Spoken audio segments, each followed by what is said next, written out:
Reading your comments, part 5. Ate, wala lang. Wala naman pala eh. Di joke lang. Ate, magic, pinindot ko yung nasa screen mo na wala. Hala, amazing. Tama yan, tama yan. Gayahin niyo siya guys. Ate, what if pansinin mo ko? Eto guys, namamansin talaga ako. Ako na to eh, si Kairi. Ate, kailan ka mag-face reveal? By the way, ganda ng boses mo. Tsaka na ako mag-face reveal pag 5K na ako.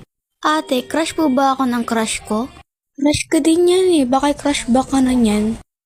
Ate, na-follow po nung aso. Galing naman ng aso nyo, tama yan. Te, yung sementeryo nasunog lahat, patay.